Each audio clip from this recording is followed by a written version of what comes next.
హరీష్ గారు, irrigation to international atlas మీరు only సిద్దిపేటలో ప్రతి ఒక్కరికి హెల్ప్ కాకుండా ఇంటర్నేషనల్ ఇప్పుడు ఎన్ఆర్ఐస్కి హెల్ప్ చేస్తూ ఇక్కడ వాళ్ళ ప్రాబ్లమ్స్లో మీకు తెలిసింది దాంట్లో ద సొల్యూషన్ విధంగా ఏ విధంగా ఇంప్లిమెంట్ చేయబోతున్నారు ముందుగా అది. అండ్ నెక్స్ట్ థింగ్, తెలంగాణకి ఎవరైతే తెలంగాణ స్టూడెంట్స్ 2021 తర్వాత కోవిడ్ నుండి యూఎస్ఏకి ఎవరైతే వచ్చారో వాళ్ళకి చాలా మందికి ఇంటర్నేషనల్ స్కాలర్షిప్స్ రాలేదు. సో దానిపైన ఇది ఏ విధంగా సాల్వ్ చేయొచ్చు అంటారు? ముఖ్యంగా రెండు విషయాలు. ఒకటి, కేసీఆర్ గారి ప్రభుత్వం మన పిల్లలు విదేశాలు వెళ్ళి బాగా చదువుకోవాలని, ముఖ్యంగా బీసీ, ఎస్సీ, ఎస్టీ, మైనారిటీ పిల్లల కోసం ఓవర్సీస్ స్కాలర్షిప్ పథకాన్ని తీసుకొచ్చారు.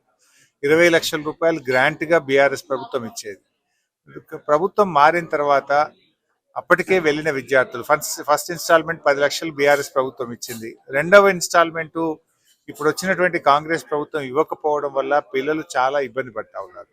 నాకు నిన్న మొన్న గత 2 రోజులుగా చాలా మంది ఎన్ఆర్ఐస్ పిల్లలు నా దగ్గరకు వచ్చి, అన్న మా ఇంకా ఓవర్సీస్ స్కాలర్షిప్ డబ్బులు విడుదల కాలేదు, దయచేసి ప్రభుత్వం దృష్టికి తీసుకువెళ్ళండి. అటు బ్రాహ్మణ పరిషత్ కార్పొరేషన్ ద్వారా ఇచ్చినవి కావచ్చు, ఎస్సీ, ఎస్టీ, బీసీ, మైనారిటీ కార్పొరేషన్లు, మైనారిటీ విద్యార్థులకు ఇచ్చినటువంటి స్కాలర్షిప్లు కూడా విడుదల కాకపోవడం అనేది దురదృష్టకరం. అంటే ఆనాడు కేసీఆర్ గారు బీసీ పిల్లలు, మన ఎస్సీ పిల్లలు, మన మైనారిటీ పిల్లలు కూడా విదేశాల్లో వెళ్ళాలి, చదువుకోవాలి, బెస్ట్ యూనివర్సిటీస్లో చదవాలి, మంచి ఉద్యోగాలు చేయాలి అని చెప్పి ఎంతో మంచి ఆలోచనతో పథకాన్ని ప్రారంభించారు. సో ఆ పథకాన్ని వీళ్ళు కంటిన్యూ చేయడంలో ఫెయిల్ అవుతా ఉన్నారు.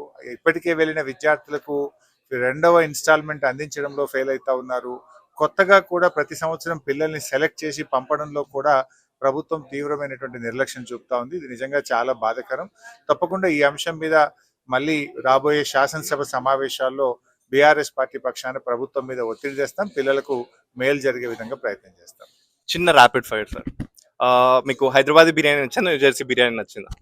డెఫినెట్లీ హైదరాబాద్ బిర్యానీ నచ్చింది. కాకపోతే న్యూ జెర్సీలో వచ్చినా కూడా అదే హైదరాబాదీ బిర్యానీ ఆర్డర్ చేసి తినే ప్రయత్నం చేస్తూ ఉన్నాము. ఎందుకంటే మేము అంత దూరం నుంచి వచ్చిన తర్వాత ఇక్కడ ఫుడ్స్ అయితే మేము తినలేము. బట్ ప్రతిరోజు ఎక్కడ చూసినా ఇండియన్ రెస్టారెంట్సే ఉన్నాయి. ఏ సిటీలో చూసినా ఇండియన్ రెస్టారెంట్స్ చాలా బాగా మన వాళ్ళు ఇక్కడ నడుపుతా ఉన్నారు. So I like Hyderabad biryani. ఇక్కడ నుండి లోకల్ సిద్దిపేట కావచ్చు, హైదరాబాద్, మన తెలంగాణ యువతకి నేర్చుకోవాల్సిన 3 విషయాలు చెప్తారా? అండ్ అక్కడ చూసి మన వాళ్ళు ఇక్కడ కల్చరల్ ఏం నేర్చుకోవాలి?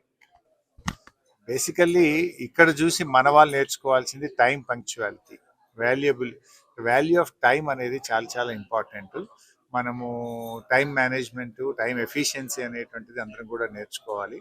రెండవది, ప్రతి ఒక్కరు కూడా పని చేయాలి. తప్పకుండా ఒక క్రమశిక్షణతో మీకు అంది వచ్చిన అవకాశాన్ని సద్వినియోగం చేసుకొని మీరు పని చేసి మీ కాళ్ళ మీద మీరు నిలబడేటువంటి ప్రయత్నం చేయాలి. వృత్తిని గౌరవించాలి, కానీ ఎందుకంటే కొంతమంది మన దగ్గర ఈ చిన్న పని నేను చేయలేను, ఆ పెద్ద పని నేను చేస్తాను, ఆ ఉద్యోగం వస్తేనే చేస్తాను అనే అభిప్రాయం మన దగ్గర ఉంటుంది. ఇక్కడ ఈ ఉద్యోగమా ఆ ఉద్యోగమా కాదు, పని చేయడాన్ని గౌరవంగా భావిస్తున్నారు. పని చేయడాన్ని ఇక్కడ తన కాళ్ళ మీద తాను నిలబడడానికి పిల్లలు ప్రాధాన్యత ఇస్తూ ఉన్నారు. ఇక్కడ గ్రాడ్యుయేషన్ అయిపోయిన నెక్స్ట్ డే నుంచే పిల్లలు జాబ్ చేస్తూ తల్లిదండ్రుల మీద డిపెండ్ కాకుండా జీవిస్తూ ఉన్నారు. మన దగ్గర గ్రాడ్యుయేషన్ అయిపోయినా కూడా పిల్లలు ఆ పెద్ద ఉద్యోగము లేదా తను అనుకున్న వృత్తి, తను అనుకున్న వ్యాపారం వచ్చేదాకా కూడా వెయిట్ చేస్తూ ఉన్నారు. అట్లా వెయిట్ చేయకుండా ముందు ఏదో ఒక దాంట్లో పని చేయడం అనేటువంటిది అలవాటు చేసుకోవాల్సిన అవసరం ఉంది. వర్క్మెన్షిప్ వాల్యూ ఉండాలి తప్ప ఏ వర్క్కు అనేది వాల్యూ అనేది మనం పెట్టుకోకూడదు. Soon can we expect in towards city side and urban side as well? ఎందుకంటే విలేజ్ సైడ్ మీ ఫాలోయింగ్ అయితే పిచ్చ క్రేజ్, మన వాళ్ళకి అందరికీ చాలా ఇష్టం. కానీ సిటీ సైడ్ కూడా అదే ఈక్వల్ గా ఇప్పుడు మీరు ఆల్మోస్ట్ న్యూయార్క్, న్యూ జెర్సీ అన్ని తిరిగారు. సో నెక్స్ట్ ఇలాంటివి ఇంప్లిమెంట్ చేస్తూ can be expect they? Ultimately మా లక్ష్యం ఒకటే, BRS should come back. So BRS తప్పకుండా మళ్ళీ అధికారంలోకి రావాలని మేము తప్పకుండా ఇక్కడ ఉండేటువంటి ఎన్ఆర్ఐల కోసం కూడా బీఆర్ఎస్ పార్టీ ఆలోచిస్తుంది. ఎన్ఆర్ఐస్ ఇష్యూస్ కోసం ఒక ప్రత్యేకమైన విభాగాన్ని ఏర్పాటు చేసి దాన్ని రాబోయే బీఆర్ఎస్ ప్రభుత్వంలో ఒక సెల్ ఏర్పాటు చేసి ఒక అధికారిని నియమించి వారి ఇష్యూస్ను అడ్రస్ చేయడానికి కూడా ప్రయత్నం చేస్తాం. అండ్ ఇప్పుడు కొత్తగా వస్తున్నటువంటి ఏఐ కానీ కొత్త కొత్త challenges, global economy slow down అవుతా ఉంది, ఒకవైపు ఏఐ ఇష్యూ వస్తూ ఉంది, వీటిని ఏ రకంగా ఎదుర్కోవాలి, మన పిల్లల్ని మన భావితరాలను ఎలా కాపాడుకోవాలనే దాని మీద కూడా మేము దృష్టి పెడతాం. Thank you sir.